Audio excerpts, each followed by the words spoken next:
sou Leandro Cabido, jornalista e comentarista esportivo, e já convido vocês para deixarem o seu like, a se inscreverem no canal e, é claro, ativarem o sininho de notificações. O Atlético empatou com o Fluminense 1-1, num jogo em que o Caio Paulista fez um golaço, abrindo o marcador para o Fluminense ainda no primeiro tempo, e o Guilherme Arana conseguiu o empate já na etapa final. Não foi um bom jogo do Atlético, principalmente no primeiro tempo. No segundo tempo, o Atlético conseguiu mostrar mais intensidade em relação ao primeiro, mas longe de ser aquela equipe que, por exemplo, massacrou a equipe do Vasco da Gama ou mesmo conseguiu a virada diante do Corinthians. Foi um jogo diferente, foi um jogo atípico. É verdade que o gramado molhado atrapalhou um pouco as pretensões do Atlético, sim. O Atlético é um time de intensidade, um time de velocidade, um time de troca de passe muito rápido, e com gramado molhado, apesar de ser o Mineirão, que tem uma das melhores estruturas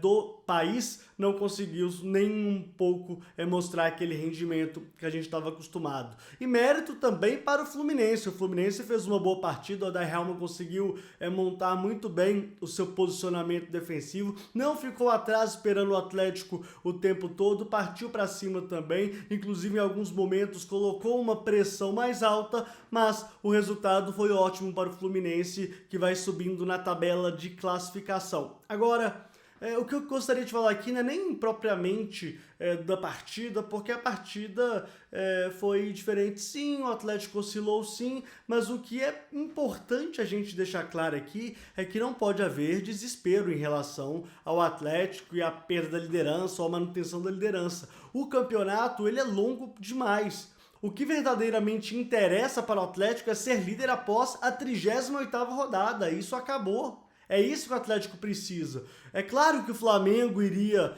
chegar próximo. Poxa, a gente tá falando aqui do Flamengo, do atual campeão brasileiro, do atual campeão da Libertadores, mesmo com a troca de técnico, a saída do Jorge Jesus e a contratação do Domenech Torrent, era óbvio que o Flamengo ia oscilar no início do Campeonato Brasileiro. E era óbvio também que o Flamengo ia chegar. Ou alguém achou que o Flamengo não ia chegar? Claro que ia, pô. Esse é o problema. O Atlético tem que ficar tranquilo, tem que trabalhar na dele, tem que fazer o dever de casa quando tiver oportunidade. Contra o Fluminense era sim um dever de casa, mas é bom lembrar que no campeonato tão longo as equipes oscilam bastante. É fundamental o Atlético conquistar pontos, principalmente diante de equipes que estão na parte de baixo da tabela. Esses pontos garantem praticamente um contexto superior quando você vai enfrentar equipes que estão ali no seu mesmo patamar. É claro que alguns jogos, por mais que os pontos sejam os mesmos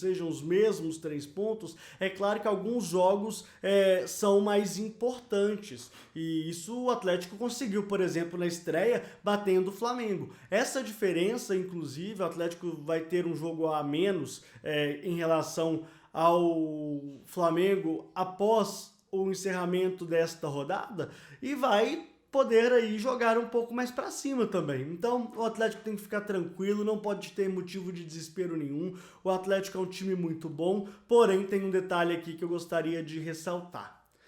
Não vou comparar aqui elencos do Flamengo com o elenco do Atlético. A gente sabe que o elenco do Flamengo é muito melhor. Mas a impressão que dava no início do campeonato era que o Atlético tinha um elenco um pouco mais sólido, tinha um elenco um pouco maior. Mas pelo que a gente está vendo do trabalho do Sampaoli, ele está tendo dificuldade, principalmente quando ele perde peças que são fundamentais para o seu plano tático. Entre eles, o Alonso e o Alan Franco, o zagueiro e o jogador de meio campo. Eles estão servindo as seleções, por isso que eles não entraram em campo diante do Fluminense e nem contra o Goiás no último fim de semana. Aliás, só o Goiás não jogaram contra o Fortaleza também, e isso implicou inclusive na derrota lá no Castelão. Então o Atlético ele tem que entender que o campeonato é longo prazo, não tem que se desesperar, tem que fazer um bom trabalho neste momento em que estamos para ir chegar lá na frente e fazer o que a gente chama de all-in, né? Que você tem que dar tudo de si mesmo, você tem que entregar 120% para ser campeão. Então, o Atlético, neste momento, oscila um pouco no campeonato. Os últimos 3 jogos foram uma derrota, uma vitória e um empate. E a vitória foi contra o Goiás, coisa que, por exemplo, o Flamengo conseguiu na última terça-feira. Então, basicamente, o Atlético fez a obrigação dele. Ninguém achou que o campeonato seria fácil, então agora o momento é o Atlético fazer o seu campeonato, fazer a sua competição e ver o que vai acontecer lá na frente. E sem dúvida nenhuma, como eu já falei aqui, o Atlético ficará entre os 4 primeiros colocados, mas o que a torcida de fato quer do Clube Atlético Mineiro é o título que não vem há 49 anos. Vamos ver aí se o Atlético consegue quebrar essa marca, uma marca que incomoda demais, inclusive é a grande prioridade da atual diretoria. Levar o Atlético ao topo do futebol brasileiro. Então é isso, Fala Cabido todos os dias, sempre às 11 horas da manhã. Até a próxima.